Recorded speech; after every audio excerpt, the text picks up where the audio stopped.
अस्सलाम वालेकुम viewers, welcome back to Saifi maths. So students, आज मैं एक सीएसएस का पेपर सॉल्व करने जा रहा हूं जो general knowledge, general science and ability से है। ये एक स्टूडेंट ने मुझसे अप्रोच करके कहा कि सर ये सॉल्व करें, 2017 का पेपर है, तो आए आज हम इसे सॉल्व करते हैं। सो स्टूडेंट्स, अब हम आते हैं क्वेश्चन नंबर 1 पे। तो क्वेश्चन नंबर 1 में है a man buys 5 kg of meat at ₹500 per kg. In addition, for every kg of meat purchased, he has to pay a tax of 6% on selling price. Calculate the total amount of money he has to pay. तो एक बंदा है जो 5 kg meet लेता है 500 rupees पर KG के हिसाब से, और उसके साथ साथ हर केजी पे वो 6% जो है कंजप्शन टैक्स भी पे करता है। ठीक है, तो अब हमें यहाँ पे जो है कैलकुलेट करना पड़ेगा कि इसने टोटल कितना पे किया हुआ है। तो इसके जो हैं दो मेथड्स हैं इस प्रॉब्लम को सॉल्व करने के लिए, पर मैं यहाँ पे जो है ऐसा मेथड करूँगा जो आप सबके लिए भी आसान हो, आपको समझ भी आ जाए, और अगर इन फ्यूचर आपको ऐसा कोई प्रॉब्लम आता है या मिलता है सॉल्व करने के लिए तो आपको इसमें कोई भी डिफ़िकल्टी ना हो। ठीक है, तो इसका हम सॉल्यूशन करेंगे। तो सबसे पहले हम मैथ के रूल को फॉलो करते हुए सॉल्यूशन लिखना लाजमी समझेंगे। तो सॉल्यूशन लिखना आपका लाजमी होता है, कहीं भी हो आप सॉल्यूशन लिखना ज़रूरी है। तो सबसे पहले जो यहाँ पे परचेज़ किया जा रहा है 500 पर केजी के हिसाब से परचेज़ किया जा रहा है। ठीक है, और टोटल जो है इसने बाय कितना किया हुआ है, टोटल बाय किया है 5 केजी। ठीक है, तो हम पहले 1 केजी के हिसाब से सॉल्व करेंगे और इस पे टैक्स हमें देना पड़ रहा है 6%। ठीक है, 500 पर केजी के हिसाब से इसकी प्राइस है और हर केजी पे 6% जो है टैक्स है। तो सबसे पहले हम 1 केजी की टोटल प्राइस फाइंड करेंगे। तो आए, टैक्स हमें परसेंटेज में गिवन है, इसे हम रुपीज़ में फाइंड करते हैं कि ये जो 6% है ये कितना होता है। तो टैक्स के लिए हम उसका फार्मूला लिखेंगे, tax equal rate upon 100 multiply price. तो टैक्स सेम, रेट यहाँ पे है 6, तो आर की जगह हम लिखेंगे 6 अपॉन में 100 जो है सेम रखेंगे, और मल्टीप्लाई में प्राइस पर केजी है 500, तो प्राइस की जगह हम लिखेंगे 500 रुपीज़। ओके, तो ये जो दो ज़ीरोज़ हैं डिवाइड में और न्यूमरेटर में, ये दोनों ख़त्म हो गए। बाकी टैक्स हमें मिला 6 multiply 5 which is equal to 6 5 30। तो टैक्स हमें मिल रहा है 30 रुपीज़। टोटल कितना होगा, टोटल कास्ट जो है केजी की, तो टोटल जो है 500 इसकी कॉस्ट है ओरिजिनल, और उसके साथ जो है 30 रुपीज़ टैक्स है। तो ये टोटल प्राइस हो गई 530 रुपीज़। ठीक है, ये प्राइस मिली है हमें 1 केजी की, 1 केजी की है। अब हमें 5 केजी की फाइंड करने के लिए हम क्या करेंगे, 5 से मल्टीप्लाई करेंगे इसे। तो आए मल्टीप्लाई करें, 0 सेम लिखेंगे, 5 3 ज़ा 15, 5 5 ज़ा 25, 25 एंड 1 26। तो टोटल प्राइस जो है 5 केजी की कितनी हुई, 2650 rupees. Question number 2 is it takes Ali 30 minutes to mark a paper. Ali को एक पेपर को मार्क करने के लिए जो है 30 मिनट्स रिक्वायर्ड हैं, while Aslam only needs 25 to mark a paper, और असलम को 25 मिनट्स चाहिए एक पेपर मार्क करने के लिए। If they both start marking at 10 AM, अगर वो दोनों 10 बजे जो है स्टार्ट करते हैं तो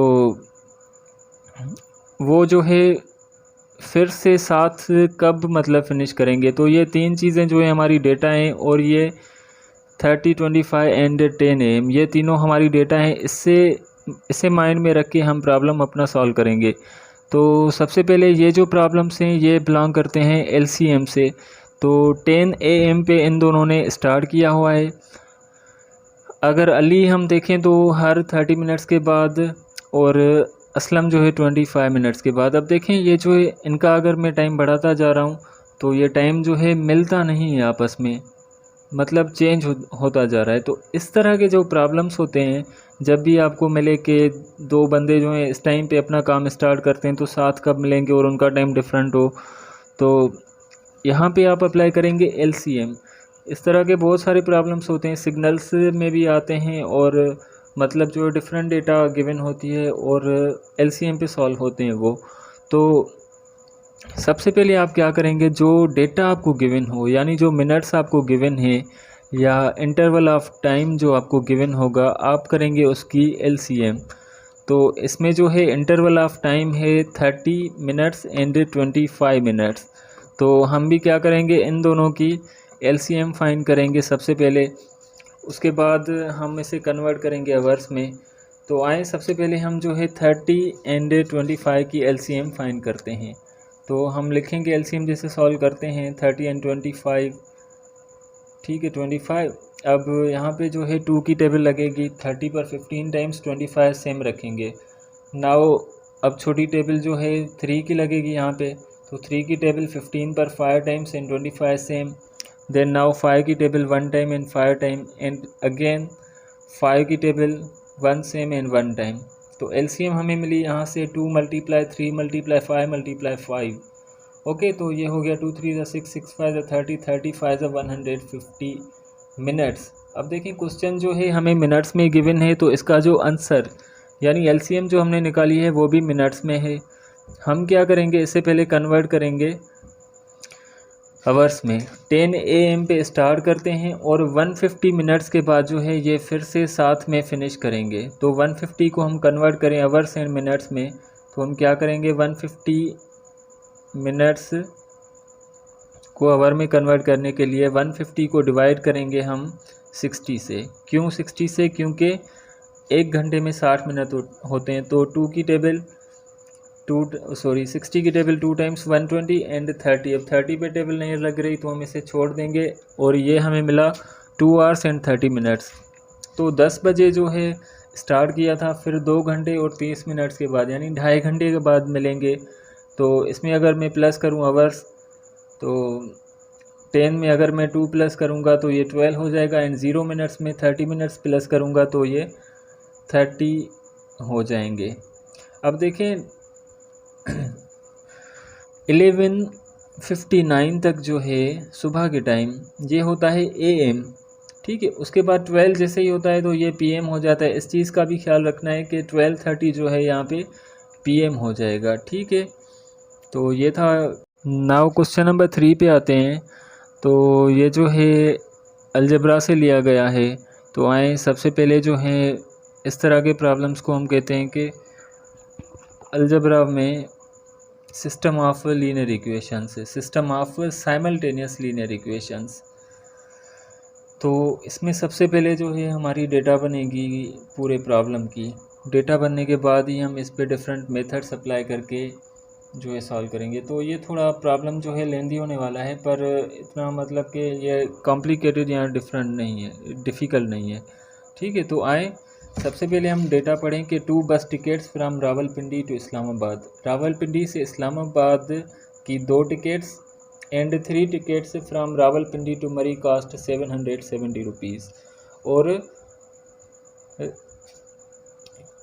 रावलपिंडी से मरी की 3 टिकट्स और रावलपिंडी से इस्लामाबाद की 2 टिकट्स, इन सबको हम प्लस करेंगे तो इसकी टोटल कास्ट 770 रुपीज़ आ रही है। But 3 tickets from Rawalpindi to Islamabad पर रावलपिंडी से इस्लामाबाद की 3 tickets and 2 tickets of Rawalpindi to Murree. और रावलपिंडी से मरी की जो 2 टिकट्स हैं वो कास्ट हैं, उनकी कास्ट है 730। तो सबसे पहले हम यहाँ पे जो है वेरिएबल्स बनाएंगे। तो सपोज़ करें कि यहाँ पे जो रावलपिंडी से इस्लामाबाद की टिकट है, रावलपिंडी टू इस्लामाबाद की जो टिकट का फेयर है वो है X, ठीक है। अब रावलपिंडी टू इस्लामाबाद लिखें या इस्लामाबाद टू रावलपिंडी, दोनों एक ही चीज़ हो जाएगी, ठीक है।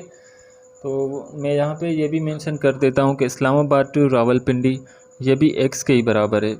और दूसरी टिकट है रावलपिंडी टू मरी, रावलपिंडी टू मरी या मरी टू रावलपिंडी। तो इसको सपोज़ करें मैं कर देता हूँ कि ये Y के बराबर है, ओके। तो दोनों को मैंने नाम दे दिया। अब आए क्वेश्चन पे, ये सपोज़ करें आप, ये लेट करें कि ये X के बराबर है और ये Y के बराबर है। तो आए क्वेश्चन में कह रहा है कि 2 बस टिकट्स रावलपिंडी से इस्लामाबाद यानी 2x, ठीक है, 2 टिकट्स हैं और रावलपिंडी टू इस्लामाबाद कह रहा है यानी x, प्लस करते हैं इसमें 3 टिकट्स रावलपिंडी टू मरी यानी 3 मल्टीप्लाई रावलपिंडी टू मरी इक्वल y, तो 3y, ठीक है, इसकी जगह हम y लिखेंगे, बराबर है ये 770 के।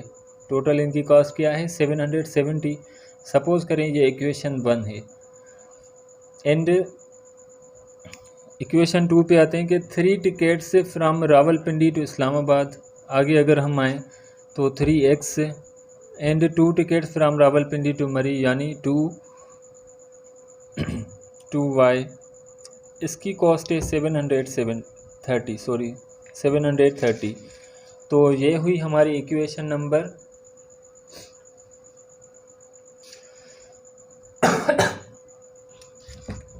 ये हो गई हमारी इक्वेशन नंबर 2।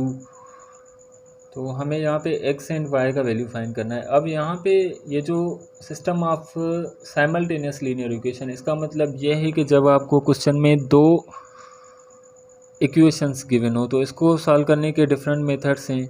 मैं यहाँ पे जो है एलिमिनेशन मेथड यूज़ करूँगा। तो इसमें क्या करूँगा कि जो x का वेरिएबल सेकंड इक्वेशन में है वो मैं फर्स्ट से मल्टीप्लाई करूँगा और x का कोएफिशिएंट जो फर्स्ट है वो मैं सेकंड इक्वेशन से मल्टीप्लाई करूँगा, ठीक है। यहाँ पे जो है कोएफिशिएंट एक्सचेंज करके आपने मल्टीप्लाई करने पड़ेंगे। अब आते हैं हम, अगर मैं इक्वेशन 1 ले रहा हूँ 2x प्लस 3y इक्वल 770, तो इससे मैं मल्टीप्लाई करूँगा x का कोएफिशिएंट जो इक्वेशन 2 में हो यानी 3, तो multiply equation 1 by 3 and equation 2 by 2, क्योंकि इक्वेशन 2 से हम इक्वेशन 1 का मल्टीप्लाई करेंगे। तो आए इसको हम मल्टीप्लाई करते हैं 3 से, क्योंकि सेकंड इक्वेशन में x का कोएफिशिएंट 3 है। तो 3 को मल्टीप्लाई करूँ मैं अगर और सेकंड इक्वेशन को भी मैं सेम लिख के इससे मल्टीप्लाई करूँगा 2, क्योंकि हमें इक्वेशन 1 में x का कोएफिशिएंट मल्टीप्लाई करना है जो कि 2 है। तो आए इसे हम मल्टीप्लाई करते हैं। तो 2 को जब मैं 3 से मल्टीप्लाई करूँगा तो 6x सेम प्लस 3 को 3 से मल्टीप्लाई करूँगा 9y सेम इक्वल 3 को 770 से मल्टीप्लाई करेंगे 7 3 ज़ा 21 एंड 2 23, ठीक है। अब इसको 2 से मल्टीप्लाई करेंगे 2 3 ज़ा 6x प्लस 2 2 ज़ा 4y इक्वल 0 2 3 ज़ा 6 एंड 2 7 ज़ा 14। अब आए इसे हम क्या करेंगे, माइनस करेंगे x को ख़त्म करने के लिए। तो ये 6x में ख़त्म हो गया, 9y से 4y माइनस करेंगे तो 5y इक्वल 0, 11 से 6 माइनस करेंगे तो 5, 12 से 8 माइनस करेंगे तो 12 से 4 माइनस करेंगे तो 8। अब हमें क्या करना है कि यहाँ से y का वैल्यू फाइंड करना है। तो ये जो मल्टीप्लिकेशन में है ये राइट साइड में डिवाइड में आ जाएगा। अब 5 की टेबल 1 टाइम 3 इस साइड आ गया तो 35 पर 5 की टेबल लगेगी 7 टाइम्स एंड 0, तो y इक्वल क्या हो गया, y इक्वल 170, ठीक है। ये y का वैल्यू आपने जो फाइंड किया है, हमने जो फाइंड किया है, ये हम पुट करेंगे इक्वेशन 1 में या 2 में तो हमें x का वैल्यू मिलेगा। तो आए 1 में ही पुट कर देते हैं। तो इक्वेशन 1 जो है वो है 2, चलो यहाँ पे लिख देते हैं put y equal 170 in equation 1। तो 2 सेम, x भी सेम प्लस 3 सेम, y की जगह हम लिखेंगे 170 इक्वल 770, ठीक है। अब 2x सेम प्लस 3 को मल्टीप्लाई करेंगे तो ये हो जाएगा 510 इक्वल 770, 2x सेम इक्वल 770। अब ये प्लस से 510 है, राइट साइड आएगा तो ये माइनस हो जाएगा, साइन चेंज हो जाएगी, सॉरी ये 510, ओके। नाउ 2x सेम से मल्टीप्लाई करेंगे तो ये हो जाएगा 0 एंड 6 एंड 2, ठीक है, अब x हमें फाइंड करना है, 2 मल्टीप्लाई में डिवाइड में आ जाएगा, तो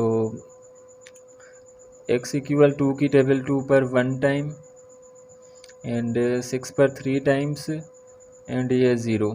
तो x का वैल्यू मिला हमें। अब यहाँ पे x जो है, x है रावलपिंडी टू इस्लामाबाद का फेयर एंड y जो है रावलपिंडी टू मरी का फेयर है। तो यहाँ पे दोनों का फेयर जो है हमें मिल गया और हमारा ये क्वेश्चन भी सॉल्व हो गया। अब आते हैं हम नेक्स्ट क्वेश्चन पे। नाउ क्वेश्चन नंबर 4 पे आते हैं। क्वेश्चन नंबर 4 में है कि divide 500 between Arham, Mariam and Sarim so that Arham gets 2/3 of what Maryam gets and Maryam gets 1/4 of what Sarim gets. Find the share of each. अब हर किसी का शेयर फाइंड करना है हमें, ठीक है। तो सबसे पहले आए हम डेटा बनाते हैं कि सबसे पहले जो है सॉल्यूशन लिखेंगे हम। तो टोटल अमाउंट 500 है, अरहम, मरियम एंड सारिम का रेशो बनाना है। तो हम क्या करेंगे, डेटा में लिखेंगे अरहम रेशो मरियम इस्ट सारिम, ठीक है। अब आए डेटा को अच्छे से पढ़ें। डेटा में जो है अरहम को मिलता है 2/3 ऑफ मरियम, यानी मरियम का जो हिस्सा है उसका 2/3 एंड मरियम को मिलता है 1/4 ऑफ सारिम। तो सपोज़ करें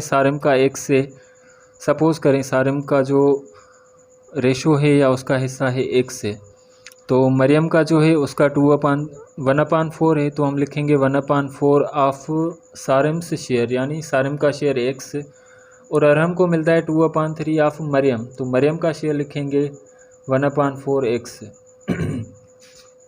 ठीक है, आए इसे हम सिंपलेस्ट फॉर्म में करते हैं। तो सिंपलेस्ट फॉर्म में जो है सेम चीज़ें ख़त्म हो जाएंगी। तो x तीनों में है, x तीनों में ख़त्म हो जाएगा एंड देन 2 की टेबल 1 टाइम एंड यहाँ पर 2 टाइम, तो यहाँ पे मिला 1/6 एंड 1/4 एंड देन 1। ठीक है, तो अब सिंपलेस्ट फॉर्म में करने के लिए हम डिनोमिनेटर्स की एलसीएम करेंगे। 4 एंड 6 की एलसीएम 2 एंड 3 टाइम्स, अगेन 2 की table 1 time 3 same and then 3 की टेबल यहाँ पे 1 टाइम लगेगी। ठीक है, तो 2 2 4 4 3 12 आई इसकी एलसीएम। अब हम क्या करेंगे, 12 इन तीनों से मल्टीप्लाई करेंगे। तो सिंपलेस्ट फॉर्म में कर रहे हैं फ़िलहाल हम, 12 तीनों से मल्टीप्लाई करेंगे तो 6 की टेबल 1 टाइम, यहाँ पे 2 टाइम, तो यहाँ पे मिले हमें 2 एंड 4 की table 1 time and 3 time and 12 1 12। तो हमें ये जो है रेशो सिंपलेस्ट फॉर्म में मिल गया। अब क्या करेंगे हम, अब होता है हमारा स्टेप सम ऑफ रेशो। तो इन तीनों रेशो का जो है हम सम करेंगे। तो यहाँ पे लिख देता हूँ सम ऑफ रेशो इक्वल 2 + 3 + 12, तो 2 + 3 + 12 इक्वल 17। अब हम क्या करेंगे, जो टोटल अमाउंट है यानी 500 उसको डिवाइड करेंगे हम 17 से, तो ये हो गया, सॉरी 3 टाइम्स नहीं लगेगी, 2 टाइम्स 34, बाकी हमें मिला 16। तो आए यहाँ पे डिवाइड करते हैं, 2 टाइम्स लगेगी 34, रिमाइंडर 16 0। अब इस पे लगेगी 9 टाइम्स 153, हाँ 9 टाइम्स लगेगी, 17 9 153, रिमाइंडर 7, पॉइंट देकर हम 0 देंगे, तो 4 टाइम्स टेबल लगेगी 68। चलो हम आगे नहीं करते क्योंकि इसमें कैलकुलेशन थोड़ी बड़ी हो जाएगी, पर इसमें थोड़ा बहुत फ़र्क आ जाएगा, मतलब 1 रुपये का या 1 रुपये से भी कम का फ़र्क आएगा। तो आए ऐसे हम सॉल्व करते हैं। अब हम अरहम का शेयर फाइंड करेंगे। तो अरहम का रेशो लेंगे पहले, अरहम का रेशो है 2, जो हमने फाइंड किया, इसको मल्टीप्लाई करेंगे 29.4 से, तो ये हो जाएगा 8 एंड 58। ठीक है, 58.8। देन मरियम का रेशो है यहाँ पे 3 को मल्टीप्लाई करेंगे हम 29.4 से, तो 3 4 12 एंड 3 9 27 एंड 1 28। 2 ऊपर 2 3 6 एंड 2 8, एक नंबर के बाद पॉइंट देंगे, तो मरियम का शेयर मिला हमें 88.2। देन सारिम का रेशो है 12 को हम मल्टीप्लाई करेंगे 29.4 से, तो 12 4 ज़ा 48, 4 ऊपर आ जाएगा, एंड 12 9 ज़ा 108 एंड 4 112, तो 2 यहाँ पे लिख के 11 ऊपर कर देंगे। नाउ 12 2 ज़ा 24, 24 एंड 11 35, तो इसका हमें मिला 352.8। तो तीनों शेयर हमें मिल गए। तो आए हम क्रॉस वेरीफाई करें कि क्या ये तीनों हमारे सही आए हैं। इनको हम प्लस करते हैं तो 500 क्या हमें पूरा मिलता है। मैंने आपको पहले कहा कि थोड़ा बहुत फ़र्क हो सकता है, बिल्कुल मतलब स्लाइड सा डिफरेंस होगा। तो आए इन तीनों को प्लस करें एंड 352.8, 8 + 2 10, 10 18, 1 ऊपर 16 17, 17 एंड 2 19, 1 ऊपर 6 एंड 8 14 एंड 5 19। अब देखें यहाँ पे 499.8 मिला है, क्योंकि हमने school has enough provision of food for 52 days. एक स्कूल है जिसमें एक प्रोविज़न है फूड का, यानी फूड का एक अमाउंट है जो 52 डेज़ के लिए कंप्लीट है। After 20 days a group of 400 students arrives. 20 दिन के बाद जो है 400 तलबा जो हैं और आ गए, और ये फूड जो है कम हो गया, यानी कम दिन चला 24 डेज़। तो सबसे पहले यहाँ पे देखें फूड जो है 52 डेज़ के लिए था, और 20 डेज़ के बाद जो है 400 तलबा तो और आ गए, और ये जो फूड है ये 24 दिन मज़ीद चल सका। तो यहाँ पे टोटल जो है स्टूडेंट्स हमें फ़ाइंड करने हैं। अब ये भी रेशो से ही बिलोंग करता है, इन्वर्स प्रोपोर्शन है, थोड़ा कॉम्प्लिकेटेड करके दिया गया है। तो आए इसकी सबसे पहले हम जो है डेटा बनाएंगे। डेटा बनाने के बाद ये प्रॉब्लम आपको बिल्कुल आसान सा लगेगा। तो यहाँ पे हम लिखेंगे कि डेज़ फूड विल लास्ट। तो टोटल जो है कितने दिन बताए गए थे 52 डेज़ के लिए, वो मतलब इनफ था। उसके बाद क्या हुआ कि नंबर ऑफ़ स्टूडेंट्स एक्स है, हमें पता नहीं कि कितने स्टूडेंट्स हैं, ठीक है। इनिशियल जो थे एक्स स्टूडेंट्स थे। अब डेज़ पास्ट, कितने दिन जो है गुज़र गए, तो 20 दिन गुज़रे, क्योंकि 20 दिन के बाद ही आए थे तलबा, तो हम 20 दिन जो है गुज़र गए थे। तो हम डेज़ लेफ्ट, बाकी कितने दिन बचते हैं, तो टोटल जो है फॉर एक्स स्टूडेंट्स, ये भी आप लिख लें। तो टोटल जो है फूड था 52 डेज़ के लिए, उसमें से 20 दिन गुज़र गए, बाकी कितने बचे 32 डेज़ बचे थे। Okay, then number of students and days food will last, ठीक है। तो अब हम आए कि न्यू स्टूडेंट्स कितने हो गए, एक्स पहले थे 400 और आ गए, तो हम लिखेंगे एक्स प्लस 400, ठीक है। एक्स जो पहले थे और 400 जो नए आए। अब हम आए कि इसको सॉल्व करते हैं। स्टूडेंट्स एंड डेज़ हम लिखते हैं। सबसे पहले जब एक्स स्टूडेंट्स थे तो डेज़ कितने मतलब उन्होंने गुजारे, 32 डेज़ बचा हुआ था उनका फूड। अब एक्स प्लस 400 स्टूडेंट्स जब आए तो वो फूड जो है 24 दिन ही चल सका, आगे नहीं चल सका। अब देखें स्टूडेंट्स इन डेज़ का जो रेशो है या रिलेशन है, ये होता है इन्वर्स। अगर मैं स्टूडेंट्स बढ़ाऊं तो फूड जल्दी ख़त्म हो जाएगा, दिन कम हो जाएंगे। इनका इन्वर्स प्रोपोर्शन है। इन्वर्स प्रोपोर्शन में हम क्या करते हैं, इन्वर्स प्रोपोर्शन में जब भी हम मल्टीप्लाई करना होता है डेटा को, तो हम बिल्कुल सामने करते हैं, ठीक है। यानी x को हम मल्टीप्लाई करेंगे 32 से एंड x प्लस 400 को 24 से, तो ये हो जाएगा 32x equal 24 multiply x plus 400। Okay, 32x same equal 24 को मैं x से मल्टीप्लाई करूँगा तो ये हो जाएगा 24x, इसको मैं लेफ़्ट साइड लेके आऊँगा तो -24x, एंड इन दोनों को मल्टीप्लाई करेंगे तो ये हो जाएगा 9600, 24 एंड 400 को। अब 32 से 24 माइनस करेंगे तो 8x equal 9600, x equal 9600, same 8 multiply में इस साइड आएगा तो डिवाइड में, x इक्वल 9600 को 8 से डिवाइड करेंगे तो ये हमें मिलेगा 1200। तो इनिशियली कितने स्टूडेंट्स थे? 1200। ठीक है, तो ये क्वेश्चन भी हमारा हो गया। अब नेक्स्ट क्वेश्चन पे आते हैं।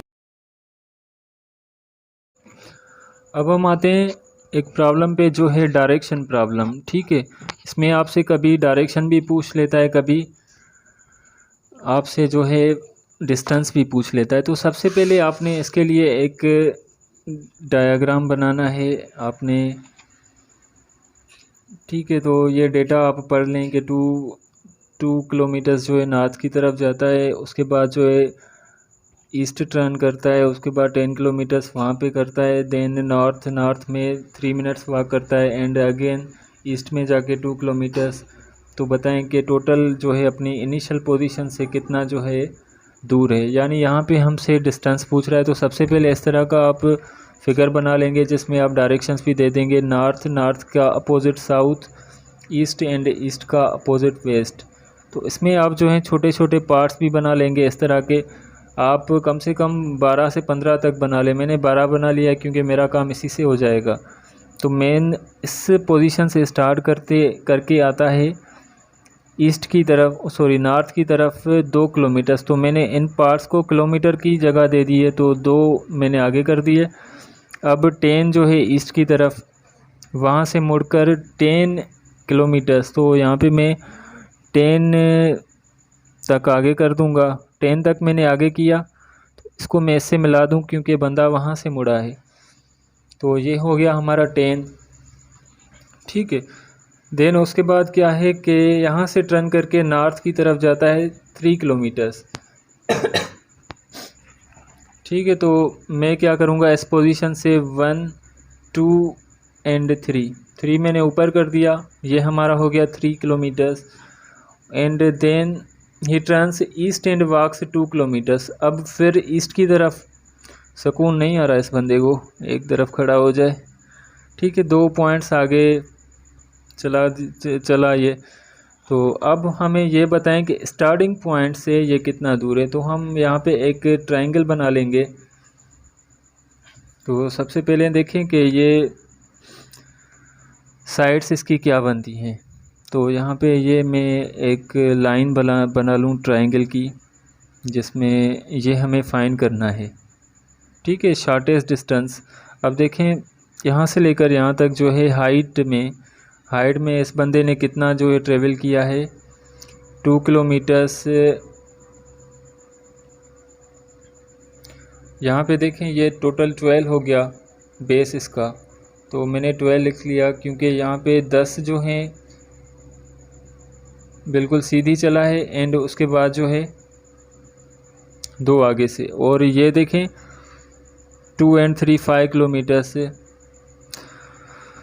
तो अब हमें ये हिपोटेन्यूज फाइंड करना है। बिल्कुल ट्रायंगल हमारा बन गया यहाँ पे। तो इसको फाइंड करने के लिए हम अप्लाई करेंगे पाइथागोरस थ्योरम। पाइथागोरस थ्योरम आपको आना चाहिए। तो पाइथागोरस थ्योरम में बड़ी पेन मार्कर से लिख लूँ यहाँ पे। तो पाइथागोरस थ्योरम होता है hypotenuse square equal perpendicular square plus base square.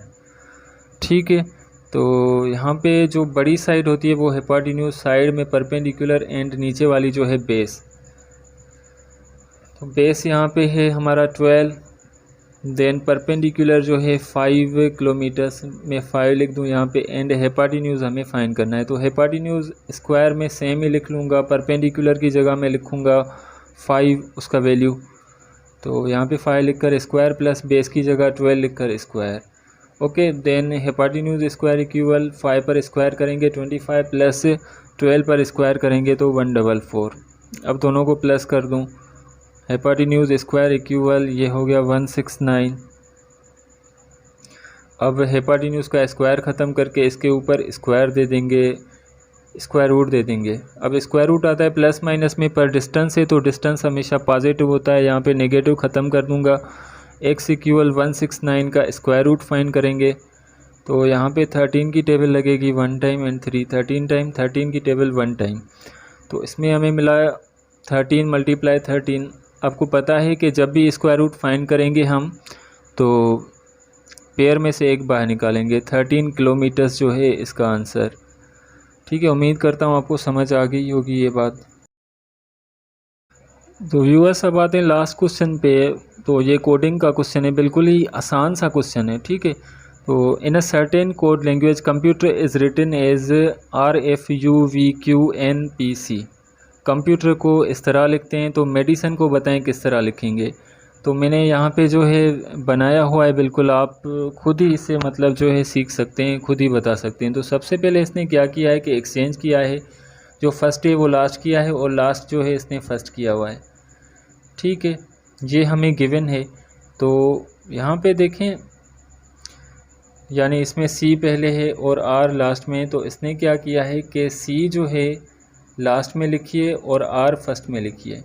देखें, ठीक है, C मतलब जो फर्स्ट है वो लास्ट कर दी और R जो लास्ट है वो इसने फर्स्ट कर दी है। एक्सचेंज की है, मतलब पोजीशन फर्स्ट को लास्ट से और लास्ट को फर्स्ट से। उसके बाद इसने क्या किया है इस बंदे ने, जो तो मैं भी यहाँ पे इसी तरह कर दूँ, ये जो लास्ट है इसे फर्स्ट और फर्स्ट को लास्ट कर देता हूँ। ओके, अब आते हैं इस पे। बिल्कुल आसान सा है, कोई घबराने की बात नहीं है। अब ई जो सेकंड लास्ट है इसने से कर दिया है सेकंड पे।